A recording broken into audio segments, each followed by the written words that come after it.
ମା ଆମେ ଆରମ୍ଭ କରିବା ଚିରନ୍ତନୀ ବହିର ପୃଷ୍ଠା 150 ଆଉ 151 ଆଜି ଏକା ସାଙ୍ଗରେ କରିବା। ବିଷୟବସ୍ତୁ ଅଛି ଧ୍ୟାନ ଓ ଅଗ୍ରଗତି ପାର୍ଟ 1 ଆଉ ପାର୍ଟ 2।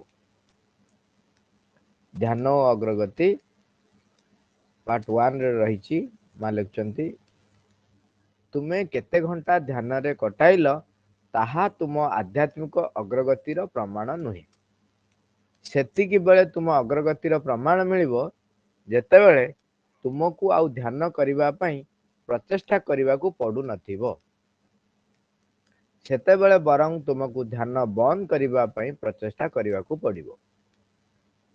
ସେତେବେଳେ ଧ୍ୟାନ ବନ୍ଦ କରିବା କଷ୍ଟକର ହୋଇ ଉଠିବ ଏବଂ ଈଶ୍ୱରଙ୍କ ବିଷୟରେ ନ ଭାବିବା ହିଁ କଷ୍ଟକର ହୋଇ ପଡିବ। ସାଧାରଣ ଚେତନାକୁ ଖସି ଆସିବା ମଧ୍ୟ କଷ୍ଟକର ହୋଇ ଉଠିବ। ତାହେଲେ ଯାଇ ତୁମେ ଅଗ୍ରଗତି କରିଛ ବୋଲି ନିଶ୍ଚିତ ହେବ। ଯେତେବେଳେ ତୁମେ ଅନୁଭବ କରିବ ଯେ ଈଶ୍ୱରଙ୍କ ପ୍ରତି ଏକାଗ୍ର ହେବା ତୁମ ଜୀବନର ଏକ ଆବଶ୍ୟକତା ହୋଇ ଉଠିଛି, ଯେତେବେଳେ ତୁମେ ଈଶ୍ୱରଙ୍କ ଭାବନା ବ୍ୟତୀତ ଆଉ ଚଳିପାରୁନ, ଯେତେବେଳେ ତୁମେ ସକାଳୁ ରାତି ପର୍ଯ୍ୟନ୍ତ ଯେଉଁ କାମ କରୁଥାଅ ନା କାହିଁକି, ଯେପରି ଭାବେ ଥାଅ ନା କାହିଁକି, ଏହା ଅବ୍ୟାହତ ରହିଥାଏ, ସେତିକି ବେଳେ ଜାଣିବ ଯେ ତୁମର ଯଥାର୍ଥରେ ଅଗ୍ରଗତି ହୋଇଛି। ତୁମେ ଧ୍ୟାନ କରିବା ପାଇଁ ଯେଉଁଠି ବସ କିମ୍ବା କୁଆଡେ ଏଣେ ତେଣେ ବୁଲୁଥାଅ ବା କେଉଁ କର୍ମ କାର୍ଯ୍ୟରେ ବ୍ୟସ୍ତ ଥାଅ, ତୁମ ଲାଗି ଦରକାର ହେଲା ଚେତନା। ଈଶ୍ୱରଙ୍କ ସମ୍ପର୍କରେ ନିରବଚ୍ଛିନ୍ନ ଭାବେ ଚେତନଶୀଳ ରହିବା ହିଁ ଏକମାତ୍ର ଆବଶ୍ୟକତା। ଧ୍ୟାନ ଓ ଅଗ୍ରଗତିର ପାର୍ଟ 2 ରେ ମା ଲେଖୁଛନ୍ତି, କେବଳ ଶୃଙ୍ଖଳା ପାଇଁ ଶୃଙ୍ଖଳା ରକ୍ଷା କରିବା ଆମର ଉଦ୍ଦେଶ୍ୟ ନୁହେଁ। ଆମେ ଯାହା ଚାହୁଁଛୁ ତାହା ହେଲା ସବୁ ସମୟରେ ଯାହା କିଛି ଆମେ କରୁଥାଉ ନା କାହିଁକି, ଆମର ସବୁ କର୍ମରେ ଓ ସବୁ ପ୍ରକାର ଗତିବୃତ୍ତିରେ ଆମେ ଯେପରି ଈଶ୍ୱରଙ୍କ ପ୍ରତି ଏକାଗ୍ର ରହୁ। ଏଠାରେ କେତେକ ଅଛନ୍ତି ଯେଉଁମାନଙ୍କୁ ଧ୍ୟାନ କରିବା ପାଇଁ କୁହାଯାଇଛି।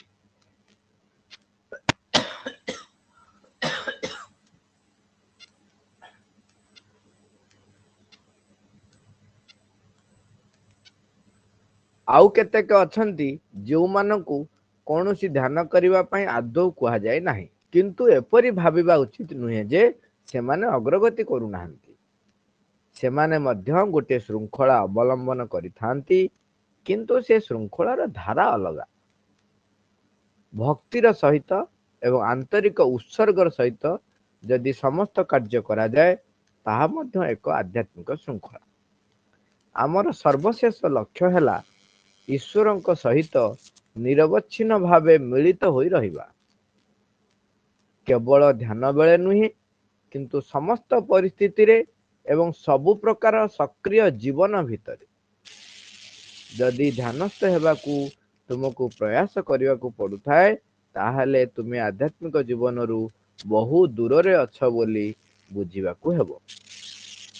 ଅନ୍ୟପକ୍ଷରେ ଯଦି ଐଶ୍ୱରିକ ଭାବ ଠାରୁ ତୁମକୁ ଅଲଗା ହେବା ପାଇଁ ପ୍ରୟାସ ଦରକାର ପଡେ, ତାହେଲେ ବୁଝିବାକୁ ହେବ ଯେ ତୁମେ ଆଧ୍ୟାତ୍ମିକ ଜୀବନରେ ଅଛ ବୋଲି ତୁମର ଧ୍ୟାନ ସୂଚନା ଦେଇପାରୁଛି।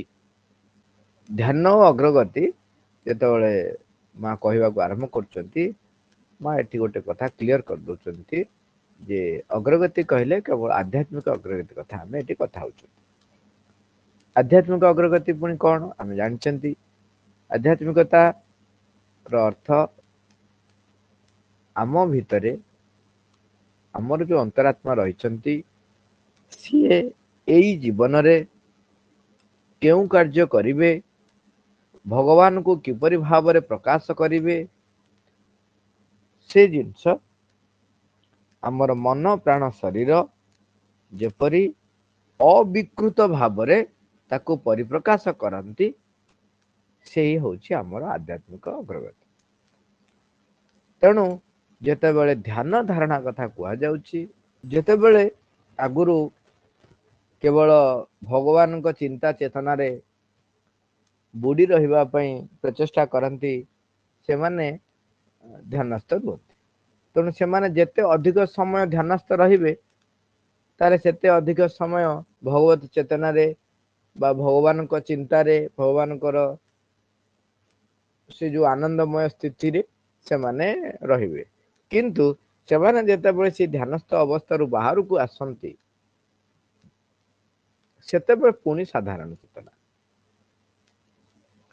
ଏଠି ଯେହେତୁ ଆମେ ଶ୍ରୀଅରବିନ୍ଦଙ୍କ ଯୋଗରେ ବା ପୂର୍ଣ୍ଣ ଯୋଗରେ ଆମର ଆରମ୍ଭରୁ କୁହାହଉଛି ଯେ ରୂପାନ୍ତର ପାଇଁ ଆମକୁ ଏଇ ମନ ପ୍ରାଣ ଶରୀର ଏ ଯୋଉ ତିନୋଟି ଆଧାର ରହିଛି ଏ ଆଧାରକୁ ପ୍ରସ୍ତୁତ କରିବାକୁ ପଡିବ। ତାର ପ୍ରଥମ ପାବଛରେ ଆମେ ଚୈତୀକରଣ କରିବାକୁ ପଡିବ। ତାର ଅର୍ଥ ହଉଛି ଚୈତ୍ୟ ସପ୍ତାହ ଦ୍ଵାରା ମନ ପ୍ରାଣ ଶରୀର ପରିଚାଳିତ ହେବେ।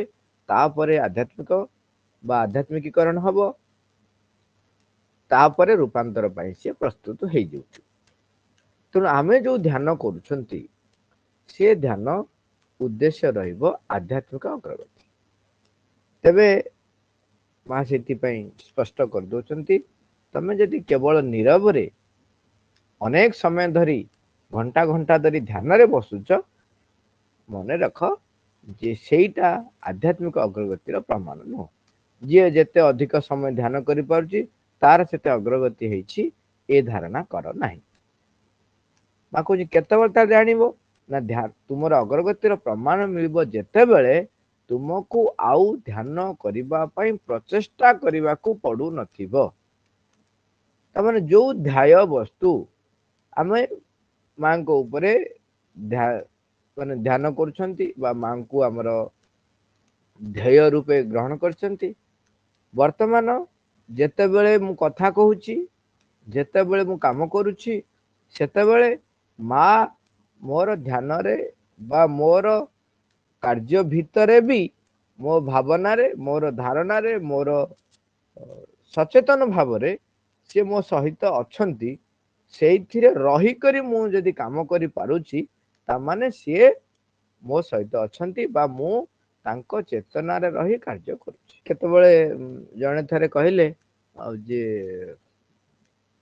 ଶ୍ରୀଅରବିନ୍ଦ କେତେବେଳେ ଧ୍ୟାନ କରୁଛନ୍ତି ଆମେ ଯଦି ଜାଣିପାରନ୍ତେ ତାହେଲେ ଆମେ ବି ସେଇ ସମୟରେ ଧ୍ୟାନ କରନ୍ତେ। କାରଣ ଶ୍ରୀଅରବିନ୍ଦ ଯେତେବେଳେ ଧ୍ୟାନ କରୁଛନ୍ତି ସିଏ ଈଶ୍ୱରଙ୍କର ଯୋଉ ଶକ୍ତି ସବୁ ସେ ସମୟରେ ସେ ଉପସ୍ଥିତି ବାତାବରଣରେ ଭର୍ତ୍ତି ହେଇ ରହିବ। ତେଣୁ ଆମେ ଯଦି ସେଇ ସମୟ ଧ୍ୟାନ କରିବୁ ତାହେଲେ ଆମର ବି ଲାଭ ହବ।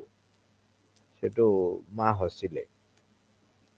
ମା କହିଲେ ଶ୍ରୀଅରବିନ୍ଦଙ୍କୁ ଧ୍ୟାନ କରିବା ପାଇଁ ଆବଶ୍ୟକ ନାହିଁ କାରଣ ସେ ସବୁବେଳେ ଧ୍ୟାନସ୍ଥ ଅବସ୍ଥାରେ ହିଁ ଥାଆନ୍ତି। ଯିଏ ସବୁବେଳେ ଈଶ୍ୱରଙ୍କ ସହିତ ମାନେ ତାକୁ କୁହାଯାଏ ନିବିଡ଼ ଭାବରେ କଣ୍ଟାକ୍ଟରେ ରହି ଏକୀଭୂତ ହେଇ ୟୁନିଫାଏଡ ହେଇ ଏକୀଭୂତ ହେଇ ରହି ସମସ୍ତ କାର୍ଯ୍ୟ କରୁଛନ୍ତି ତାଙ୍କ ପାଇଁ ଧ୍ୟାନ କରିବାକୁ ସମୟ କଣ ଦରକାର? ସେ ତ ସବୁବେଳେ ଧ୍ୟାନସ୍ଥ ଅବସ୍ଥାରେ ଥାନ୍ତି। ତେଣୁ ମା କହୁଛନ୍ତି ଯେତେବେଳେ ତମକୁ ଆଉ ଧ୍ୟାନ କରିବାକୁ ପ୍ରଚେଷ୍ଟା କରିବାକୁ ପଡିବ ନାହିଁ ସେତେବେଳେ ତମେ ଜାଣିବ ଯେ ତମେ ତୁମର ଧ୍ୟାନ ହେଲାଣି। ବରଂ ତୁମକୁ ଧ୍ୟାନ ବନ୍ଦ କରିବା ପାଇଁ ପ୍ରଚେଷ୍ଟା କରିବାକୁ ପଡିବ।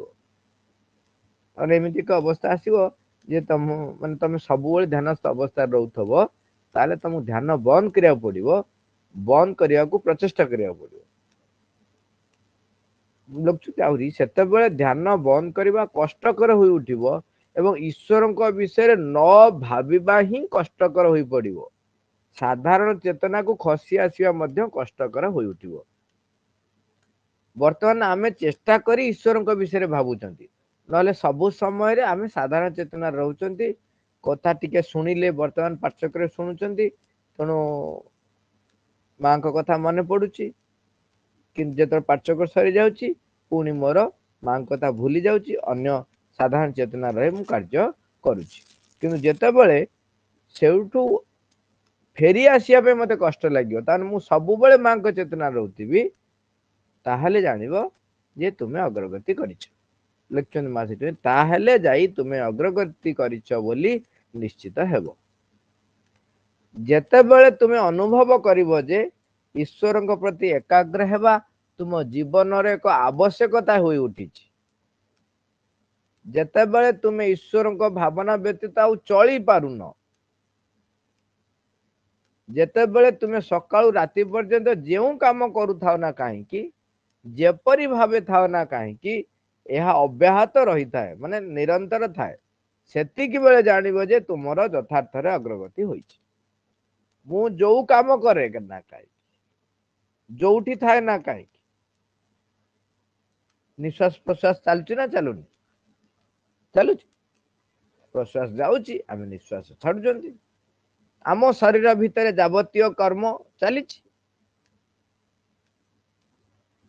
କୋଉଟା ବି ବନ୍ଦ ହେଇ ନାହିଁ, କୋଉଟା ବି ବନ୍ଦ ହେଇନାହିଁ।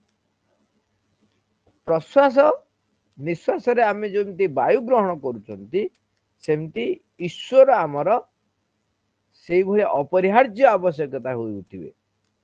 ତାମାନେ ମାଙ୍କ ବ୍ୟତିରେକ ମୁଁ ଆଉ ଚଳି ପାରିବି ନାହିଁ।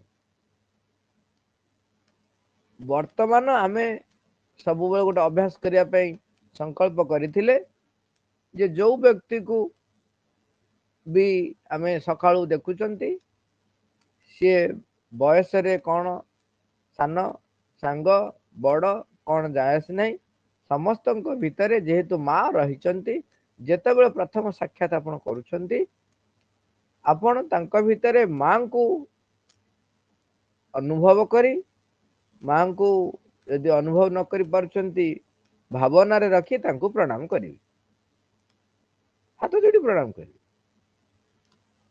ଏମିତି ସାନ ବୋଲି ଗୋଡ ଧରିବା ବା ବେଶୀ ନୁହେଁ ହେବା, ଏସବୁ ଜିନିଷ ସେଗୁଡା ସବୁ ଛାଡି ଦିଅନ୍ତୁ, କିଛି ଦରକାର ନାହିଁ।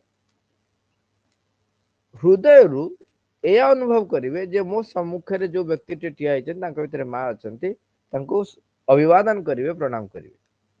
ଏଇଟା ଗୋଟେ ଛୋଟିଆ ସଂକଳ୍ପଟେ ଆମେ କରିବା ବୋଲି ସଂକଳ୍ପ କରିଥିଲେ, ଯାହାକୁ ଦେଖିବେ ପ୍ରଣାମ ମା, କାହିଁକି ନା ତା ଭିତରେ ମା ଅଛନ୍ତି ବୋଲି ପ୍ରଣାମ କରିବେ। ଏଇଟା ହଉଛି ଆମେ ବର୍ତ୍ତମାନ ଚେଷ୍ଟା କରୁଛେ, କିନ୍ତୁ ସମୟ ଆସିବ ଯେ ମାଙ୍କ ବ୍ୟତିରେକ ମୁଁ ଆଉ ଚଳି ପାରିବି ନାହିଁ। ଯାହା କାମ କରେ ନା କାହିଁକି, ଖାଲି ନୀରବ ହେଇ ବସିବା କଥା କୁହାଉନି, ଆପଣ ମୋବାଇଲ ଚଲାନ୍ତୁ, କମ୍ପ୍ୟୁଟର ଚଲାଉଥାନ୍ତୁ, ବହି ପଢୁଥାନ୍ତୁ, ଟିଭି ଦେଖୁଥାନ୍ତୁ, ଖାଉଥାନ୍ତୁ, ଖେଳୁଥାନ୍ତୁ, କଥା ହେଉଥାନ୍ତୁ, ସବୁ ସମୟରେ। ଏଇ ସମୟରେ ଥରେ ଜଣେ ପଚାରିଲେ ଯେ ଯଦି ସବୁବେଳେ ମାଙ୍କୁ ମନେ ପକେଇବି, ତାହେଲେ ମୁଁ ଯୋଉ ଟିକେ ସିଗାରେଟ ଖାଉଛି, ସେତେବେଳେ ତ ମାଙ୍କୁ ଡାକିଲେ ଠିକ ହବନି। ତାର ଉତ୍ତର ହଉଛି ସଂକ୍ଷିପ୍ତ, ତମେ ଯେତେବେଳେ ସବୁବେଳେ ମାଙ୍କୁ ଆହ୍ୱାନ କରିବାକୁ ଆରମ୍ଭ କରିବ, ତମେ ଭୁଲ କାମ କରିପାରିବ ହିଁ ନାହିଁ। କାରଣ ତମେ ସେତେବେଳକୁ ସିଗାରେଟ ଛାଡି ହିଁ ଦବ, କାହିଁକିନା ନିଶା ଛାଡିଦବ ତମେ ଅସ୍ୱାଭାବିକ ଭାବରେ, ମଦ୍ୟପାନ ଛାଡିଦବ, ମିଛ କହିବା ଛାଡିଦବ, ମିଥ୍ୟାଚାର କରିବା ଛାଡିଦବ, ସ୍ୱାଭାବିକ ଭାବେ ସେ ତୁମ ଠାରୁ ଧୀରେ ଧୀରେ ଧୀରେ ଧୀରେ ପ୍ରତ୍ୟାଖ୍ୟାତ ହେବେ। ପ୍ରତ୍ୟାଖ୍ୟାତ ନହେଲେ ସବୁ ସମୟରେ ଈଶ୍ୱର ମନେ ରହିବେ ନାହିଁ। ଈଶ୍ୱରଙ୍କ ପ୍ରତି ଆମର ଜୀବନର ମୂଳ ଆବଶ୍ୟକତା, ଏକ ହିଁ ଆବଶ୍ୟକତା ମା ହେବେ, ସେଇଟା ହେଇପାରିବ ନାହିଁ। ଯେତେବେଳେ ମା କହୁଛନ୍ତି ସେ ଯେତେବେଳେ ତମର ହେଇଗଲା, ତାହେଲେ ଜାଣିବ ଯେ ତୁମର ଯଥାର୍ଥରେ ଅଗ୍ରଗତି ହୋଇଛି। କହୁଛନ୍ତି ତୁମେ ଧ୍ୟାନ କରିବା ପାଇଁ ଯେଉଁଠି ବସ, କିମ୍ବା କୁଆଡେ ଏଣେ ତେଣେ ବୁଲୁଥାଅ, ବା କେଉଁ କର୍ମ କାର୍ଯ୍ୟରେ ବ୍ୟସ୍ତ ଥାଅ, ତୁମ ଲାଗି ଦରକାର ହେଲା ଚେତନା। ଈଶ୍ୱରଙ୍କ ସମ୍ପର୍କରେ ନିରବଚ୍ଛିନ୍ନ ଭାବେ ଚେତନଶୀଳ ରହିବା ହିଁ ଏକମାତ୍ର ଆବଶ୍ୟକତା।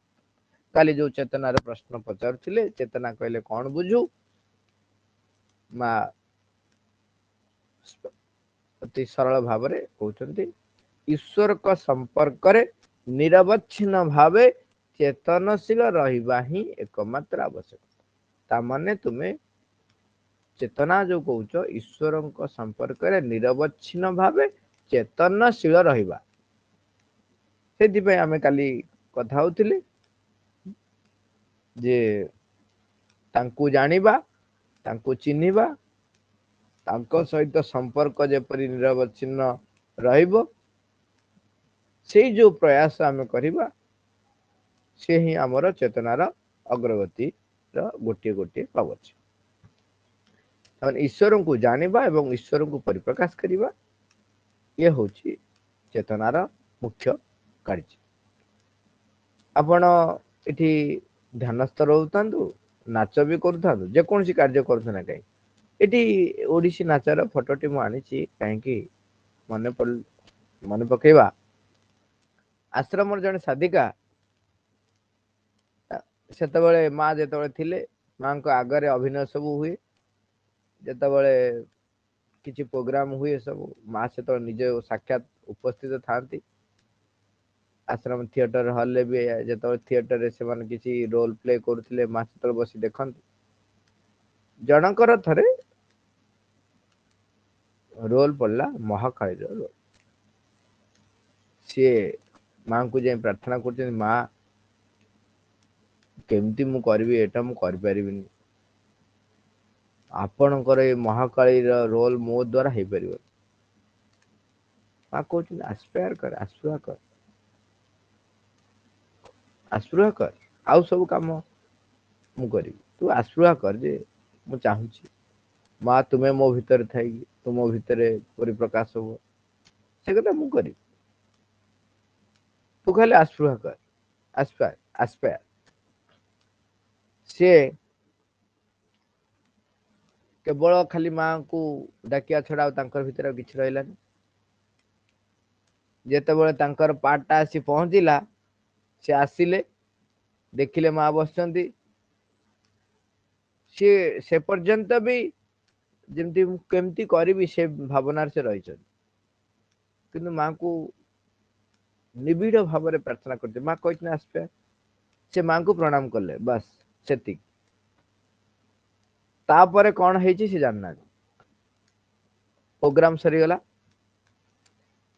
प्रोग्राम सरला परे सी कांद कांद होगी माँ पाखरे माँ मु आज किछि करि पारलिनी आउ मु किछि मन नाही किछि करि पारलिनी गला समस्ते सेठी तांकर जो नृत्य देखिछन समस्ते माने जेमती भाव विहल हिजन माँ हसिकी ताको कहउचंती तुमे केम जानिबो एटा मो भाषा रे मु कहउची माँ तांकर आक्षरिक शब्द मु कहउ नाही कहना से जानी ही नांदी जे माँ ता भीतर रही महाकालींकर जो विभावर जो नृत्य जो भली हवा वांछनीय माँ निजे जेहेतु से नृत्य करछंती तेणु ये आ जानी नांती जे नाच हेई सारला कहना सी तो नाची नांती ना सी पूरा से तो खाली माँ को डाकी चलछंती ना तेणु माँ तांको तांको भीतर रही कामटी करे नहीं गले एई जो भाव चिंता करंतु एई जो अवस्था वर्तमान मु जानिबी माँ मते जंत्र कले सेटा सेतबेले मु हेली जंत्र मते माँ व्यवहार करछन्ती मु जानुची माँ मते व्यवहार करछन्ती किंतु एमिति एक अवस्था आसीबो माँ मते व्यवहार कर नेबे आ मु तो ही नथबो जे अनुभव करिया पई जे माँ मते व्यवहार कले बोली एई अवस्थाटा परे आसीबो एई अवस्था कथा कहउची तेणु एठी गोटे पिलाटी जेतबेले गोटे अति छोट पिलाटी देखिथिबे जेतबेले से लेखुथबो सेतबेले तार कौनसी जगह ध्यान न थाए ता भीतर पूरा से माड़ी मक्ची कि से केमती लेखुथबो आम बेले बेले देखीचु एमती अवस्था आम देखीचु पिलाटी से तार पूरा लागी पाती कि केमती लेखुथाए से समय तार गोटे मात्र थाए सेटा जो जोटा लेखुची सेटा को से केते सुंदर भाव रे करि चलियो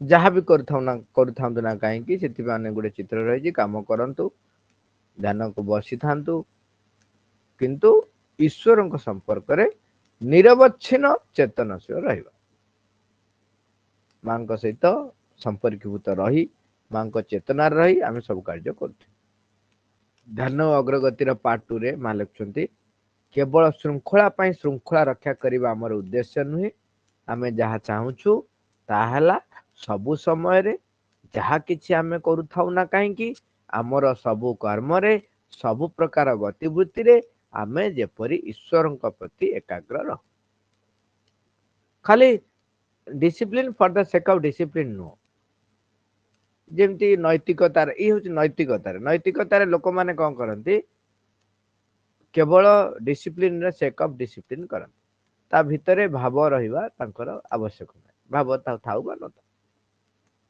बर्तमान मन करा जाऊ गोटे बड़ मानकु प्रणाम करिबा एक आवश्यकता सेटा को मु जेहेतु गोटे रहिछि त मु जीवी समस्त को एंड मुंडिया मारि मारि के पळेबी किंतु मो भितरे जो भाव सम्मान बोध समर्पण र भाव रखी जेते बेले मु मथानत करिवि सेई जो कार्यटी श्रृंखला एठी लोक कोन करंती लोक एठी गोटे मिस इंटरप्रिट करंती लेखनी मां लेखुचंदी एठी श्रृंखला रक्षा करिया दरकार नै बोली लेखुचंदी केवल श्रृंखला रक्षा करिबा हमर उद्देश्य नुहे किंतु लोक कोन करंती कोन श्रृंखला रक्षा करिबा हमर उद्देश्य नुहे एति की बुझंती श्रृंखला रखिबो श्रृंखला दरकार किंतु ता पश्चात रे रहिबो कोन ता पश्चात रे रहिबो ईश्वरଙ୍କ प्रति हमर एकाग्रता रहिबो आउ गोटे कथा मन रखिबे जदि आपण श्रृंखला रे रहुनांती तेबे मन रखंतु मन प्राण शरीर एभଳି ଏକ जंतु एभଳି ଏକ ଯନ୍ତ୍ର ସିଏ जदि सेमानंकु श्रृंखलित न रखुचंती तेबे रूपांतर कल्पना करबा भी भूली जांतु साधारण मनुष्य हबा पई भी आपण योग्य हेबे नाही पशुतुल्य जीवन आपण बंचिबे कारण सीए कोआडे नहीं जिबे आपण चिंता करि परिबे नाही प्राण तार निम्न गतिविधि भूतरे एमिति चालाक रे आपण को बुड़े नहीं जीव मन ताकू समर्थन करिवो शरीर सेई बाटरे ही लागी जीवो आपण कल्पना करि परिबे नाही सेथि पई साधु माने तीनोटी जिनसरु सबले दूरे रुहंती ताकू आमे कहंती कोन मनी पावर आउ सेक्स अर्थ क्षमता आउ काम प्रवृत्ति एथुर से सकाशे दूरे रुहंती काहे कि ना एथिरे श्रृंखला रक्षा करबा भारी कष्ट एथिरे श्रृंखला रक्षा करबा भारी कष्ट मने पडुची कहि दउची जेते बेले अहल्याଙ୍କ कथा उठे गौतम ऋषि महान ऋषि आत्म नियंत्रण रे से सिद्ध ईश्वर सहित सब ध्यान रुहंती शिव सहित संपर्क समस्त सहित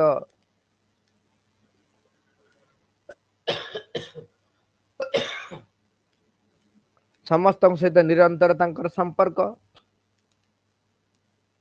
दिन आसीची जो दिन तांकर ध्यान जो अग्रगति रे इंद्र व्यतिव्यस्त होइचंती आमे सब भाबू जे इंद्र राजा केमती व्यतिव्यस्त होउचन स्वर्ग गोटा देवता है कि एटी एक्चुअली मन रखा उचित एटा इंद्रिय मानकर राजा जी इंद्रिय मानकर राजा इंद्र सी जदि इंद्रिय मानकर राजा सी जदि आत्मा द्वारा परिचालित हो नाहंती तेबे तांको भितरे व्यतिव्यस्तता रहिबा स्वाभाविक तो इंद्रिय मानकर राजा इंद्र सी सेठी गोटी चालना करछंती जेते बेले अंधार अछि टिके से समय अवस्था एक हेची जे सखाळ हेई नाही गौतम ऋषि सखाळ हबार सूचना भाभी पाई से बाहरी जाइचंती स्नान करिवा पई से समय रे इंद्र गौतम को रूप रे आछंती एवं अहल्याଙ୍କ प्रति शारीरिक संपर्क रखा को चेष्टा करछंती तापरे गौतम ऋषि आसी ଯେତେବେଳେ ପହଞ୍ଚିକି ଘଟଣା ଗୁଡ଼ିକୁ ଦେଖିଛନ୍ତି ସେତେବେଳେ ଇନ୍ଦ୍ରକୁ ଅଭିଶାପ ଦେଇଛନ୍ତି ଏବଂ ଅହଲ୍ୟାକୁ ମଧ୍ୟ ଅଭିଶାପ ଦେଇଛନ୍ତି। ଅନେକ ଲୋକ କଟାକ୍ଷ କରନ୍ତି ଯେ ନିଜ ପତ୍ନୀକୁ ସେ କିପରି ଏଭଳି ଅଭିଶାପ ଦେଇପାରିଲେ। ସେଠି ଆମେ ଭୁଲି ଯାଉ ଯେହେତୁ ଜଣେ ସିଏ ଗୌତମୀ ବା ଅହଲ୍ୟା ହଉଛନ୍ତି ଜଣେ ଋଷିଙ୍କର ପତ୍ନୀ, କୌଣସି କାରଣରୁ ବି ଯଦି କାମ ପ୍ରବୃତ୍ତି ବଶ ହେଇ ଗୌତମ ତାଙ୍କୁ କାମ ପ୍ରାର୍ଥନା କଲେ ତେବେ ତାଙ୍କର ଦାୟିତ୍ୱ ରହିଛି ସିଏ ନିୟନ୍ତ୍ରଣ ହାସଲ କରି ତାଙ୍କର ଯୋଉ ନିୟନ୍ତ୍ରଣର ସାମର୍ଥ୍ୟକୁ ସିଏ ଗୌତମଙ୍କ ଉପରେ ପ୍ରଭାବ ପକେଇବା କଥା। କିନ୍ତୁ ସିଏ ଯୋଉ ନକଲି ଗୌତମ ତାଙ୍କ ସହିତ ଯୋଉ ଶାରୀରିକ ସମ୍ପର୍କ ଯେତେ ରକ୍ଷା କରିଛନ୍ତି, ତେଣୁ ସେ କାମ ପ୍ରବୃତ୍ତି ଉପରେ ଯେହେତୁ ବିଜୟ ହାସଲ ହେଇପାରି ନାହିଁ, ତେଣୁ ସେଠି ଅହଲ୍ୟା ଅଭିଶାପ ପାଇଛନ୍ତି।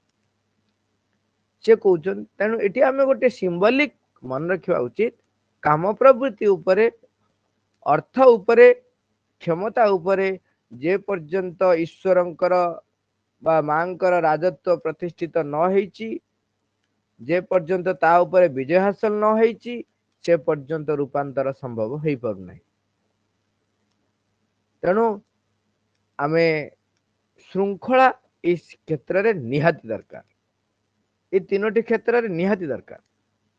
ମା ଲେଖୁଛନ୍ତି ଏଠାରେ କେତେକ ଅଛନ୍ତି ଯେଉଁମାନଙ୍କୁ ଧ୍ୟାନ କରିବା ପାଇଁ କୁହାଯାଇଛି, ଆଉ କିଛି ଅଛନ୍ତି ଯେଉଁମାନଙ୍କୁ ଧ୍ୟାନ କରିବା ପାଇଁ କୁହାଯାଏନି। କାହିଁକି କହିନାହାନ୍ତି ତା ବି ସ୍ପଷ୍ଟ କରିଦଉଛନ୍ତି। କହୁଛନ୍ତି କାହିଁକି ଯୋଉମାନେ ଧ୍ୟାନ କରୁନାହାନ୍ତି ଆପଣ ଭାବନ୍ତୁ ନାହିଁ ଯେ ସେମାନେ ଅଗ୍ରଗତି କରୁନାହାନ୍ତି। ଯାହାର ଧାରା ଯାହା, ସ୍ୱଧର୍ମ ଯାହା, ସେଥିପାଇଁ ଲେଖୁଛନ୍ତି ସେମାନେ ଶୃଙ୍ଖଳା ଅବଲମ୍ବନ କରିଥାନ୍ତି କିନ୍ତୁ ଶୃଙ୍ଖଳାର ଧାରା ତାଙ୍କର ଅଲଗା। ବସି ମେଡିଟେସନ କରିବା କରୁନାହାନ୍ତି କିନ୍ତୁ କାର୍ଯ୍ୟ କ୍ଷେତ୍ରରେ ଲେଖୁଛନ୍ତି ଆନ୍ତରିକ ଉତ୍ସର୍ଗର ସହିତ, ଭକ୍ତିର ସହିତ ସମସ୍ତ କାର୍ଯ୍ୟ କରାଯାଏ ଯଦି, ତାହେଲେ ଏହା ଏକ ଆଧ୍ୟାତ୍ମିକ ଶୃଙ୍ଖଳା। ଏଠି ଯୋଉ ଚିତ୍ରଟି ଦେଖନ୍ତୁ ବଳରାମ ଦାସଙ୍କର ଏ ଘଟଣାଟି। ବଳରାମ ଦାସ ସିଏ ରଥଯାତ୍ରା ଦିନ ଗୋଟେ ଘଟଣା, ଟିକେ କଥା ଟିକେ କମ ବେଶୀ କରି ଆମେ ସାରିଦବା ତାକୁ। ରଥଯାତ୍ରା ଦିନ ବଳରାମ ଦାସଙ୍କର ଉଠିବା ଟିକେ ଡେରି ହେଇଯାଇଛି। ସିଏ ଦୌଡ଼ିକି ଆସିଛନ୍ତି, ସେତେବେଳକୁ ଜଷ୍ଟ ନିଦ ଭାଙ୍ଗି ଯାଇଛି, ଦେଖିଲାକୁ ସମୟ ହେଇଗଲାଣି, ରଥକୁ ଠାକୁର ପଳେଇ ଆସିଲେଣି। ସିଏ ଆଉ ସ୍ନାନ ଶୌଚାଦି କିଛି ନ କରି ବ୍ୟସ୍ତ ବିବ୍ରତ ହେଇ ଦୌଡ଼ି ଦୌଡ଼ି ପଳେଇ ଆସିଛନ୍ତି ଜଗନ୍ନାଥଙ୍କୁ ଦର୍ଶନ କରିବା ପାଇଁ। ହଠାତ୍ ଯେତେବେଳେ ରଥ ଉପରେ ଚଢି ଯାଉଛନ୍ତି ଜଗନ୍ନାଥଙ୍କୁ ଦର୍ଶନ କରିବା ପାଇଁ, ପ୍ରଭୁଙ୍କୁ କୁଣ୍ଢେଇ ପକେଇବା ପାଇଁ, ପଣ୍ଡା ପଢିଆରୀ ମାନେ ଅଟକେଇ ଦେଇଛନ୍ତି। କାହିଁକି ନା ଯୋଉ ଶୋଇଥିଲେ ଉଠିକି ଆସିଛନ୍ତି, ଯୋଉ ବିଛଣାର ଦାଗ ଶରୀରରେ ସେ ପର୍ଯ୍ୟନ୍ତ ରହିଛି। ଚୁଟି ତ ଅସ୍ତବ୍ୟସ୍ତ ଅଛି, ପୋଷାକ ତ ରାତ୍ରି ପୋଷାକ ରହିଛି ଏବଂ ଅସ୍ତବ୍ୟସ୍ତ ଅଛି, କିନ୍ତୁ ଦେହରେ ବି ଦାଗ ଅଛି, ବିଛଣାର ଦାଗ। ସେଠି ପଣ୍ଡା ପଢିଆରୀ ତାଙ୍କୁ ଠେଲି ଦଉଛନ୍ତି। ଭକ୍ତିର ସହିତ, ଭଗବାନଙ୍କ ସହିତ ସିଏ ଦୂରେଇ ରହିଛନ୍ତି, ସକାଳ ଡେରି ହେଇଯାଇଛି, ବ୍ୟସ୍ତ ବିବ୍ରତ ହେଇଯାଇଛନ୍ତି, କିନ୍ତୁ ପଣ୍ଡା ପଢିଆରୀ ସେ ଯୋଉ ଶୃଙ୍ଖଳାରେ ତାଙ୍କୁ ଯୋଉ ବିଦା କରିଦେଇଛନ୍ତି ଯେ ତୁମେ ଅଶୌଚ ଅଛ, କେମିତି ଦୌଡ଼ି ଆସିଛ ଠାକୁରଙ୍କୁ ଛୁଇଁଦବ। ତାପରେ ସିଏ ବ୍ୟସ୍ତ ହେଇଯାଇ ଶରଧା ବାଲିରେ ରଥ କରି ପ୍ରଭୁଙ୍କୁ ଆହ୍ୱାନ କରୁଛନ୍ତି ଏବଂ ପ୍ରଭୁ ଏଠି ରଥରୁ ଉଭାନ ହେଇଯାଇଛନ୍ତି ଏବଂ ଯାଇ ସେଠି ବାଲିରେ ତାଙ୍କ ତିଆରି ରଥରେ ଯାଇକି ବିରାଜମାନ କରିଛନ୍ତି। ତେଣୁ ଏଠି ଭକ୍ତିର ସହିତ ଏବଂ ଆନ୍ତରିକ ଉତ୍ସର୍ଗର ସହିତ ସେ ଯୋଉ କାର୍ଯ୍ୟଟି କରୁଛନ୍ତି, ସେଇଟା ହେଇଗଲା ଆଧ୍ୟାତ୍ମିକ ଶୃଙ୍ଖଳା। ତେଣୁ ଆମେ ମନେ ରଖିବା, ଆମର ସର୍ବଶେଷ ଲକ୍ଷ୍ୟ ହେଲା ଈଶ୍ୱରଙ୍କ ସହିତ ନିରବଚ୍ଛିନ୍ନ ଭାବେ ମିଳିତ ହୋଇ ରହିବା। ଏଇଟା ଆମର ରହିବା। କଣ ହେଲା ସର୍ବଶେଷ ଲକ୍ଷ୍ୟ ଆମର? ଈଶ୍ୱରଙ୍କ ସହିତ ନିରବଚ୍ଛିନ୍ନ ଭାବେ ମିଳିତ ହୋଇ ରହିବା। ସେଥିପାଇଁ ଲେଖୁଛନ୍ତି କେବଳ ଧ୍ୟାନ ବେଳେ ନୁହଁ, ସମସ୍ତ ପରିସ୍ଥିତିରେ ଏବଂ ସବୁ ପ୍ରକାର ସକ୍ରିୟ ଜୀବନ ଭିତରେ, ସମସ୍ତ ପରିସ୍ଥିତିରେ ଆଉ ସବୁ ପ୍ରକାର ସକ୍ରିୟ ଜୀବନ ଭିତରେ ଈଶ୍ୱରଙ୍କ ସହିତ ନିରବଚ୍ଛିନ୍ନ ମାନେ କନଷ୍ଟାଣ୍ଟଲି ମିଳିତ ହେଇ ରହିବା। ଯଦି ଧ୍ୟାନସ୍ଥ ହେବାକୁ ତୁମକୁ ପ୍ରୟାସ କରିବାକୁ ପଡୁଥାଏ, ତାହେଲେ ତୁମେ ଆଧ୍ୟାତ୍ମିକ ଜୀବନରୁ ବହୁତ ଦୂରରେ ଅଛ ବୋଲି ବୁଝିବାକୁ ହେବ।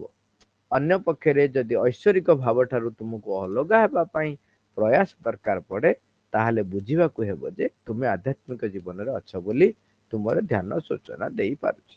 ଏଇ ସେଇ କଥାଟି, ଏଟା ସାରାଂଶରେ ଆମେ ଏତିକି ମନେ ରଖିବା ଯେ ଆମେ ଦେଖୁଛନ୍ତି ହନୁମାନଙ୍କ କଥାଟି, ହନୁମାନ ଯାହା ବି କାର୍ଯ୍ୟ କରିଛନ୍ତି ତାଙ୍କର ପ୍ରତ୍ୟେକ କାର୍ଯ୍ୟ ଭିତରେ କିପରି ଶ୍ରୀରାମ ତାଙ୍କୁ ପ୍ରେରଣା ଦେଇଛନ୍ତି ଏବଂ କୃଷ୍ଣଙ୍କ କଥା ଯେତେବେଳେ ଆସୁଛି, କୃଷ୍ଣ ସବୁ ସେଥିପାଇଁ ଆସିଥିଲେ ଯେ ଭଗବାନଙ୍କ ସହିତ ସଂଯୁକ୍ତ ହେଇ ପ୍ରେମ ପୂର୍ଣ୍ଣ ଭାବରେ ଭଗବାନଙ୍କ ସହିତ ସଂଯୁକ୍ତ ହେଇ ସବୁ କାର୍ଯ୍ୟ କରିହେବ, ସେ ଉଦାହରଣ ଦେଇ ଯାଇଛନ୍ତି। ବର୍ତ୍ତମାନ ଅତିମାନ ଶକ୍ତି ଅବତରଣ କରିସାରିଛି, ତେଣୁ ଆମର କାର୍ଯ୍ୟ ହେଲା ଐଶ୍ୱରିକ ଭାବ ଠାରୁ ଆମେ ଅଲଗା ନହଇ ତାଙ୍କରି ସହିତ ଆମର ସମସ୍ତ ଜୀବନର ସମସ୍ତ କାର୍ଯ୍ୟ ସମସ୍ତ ଗତିବିଧି ଆମେ ଯେପରି କରିବା। ବାহ, thank you all, Araver.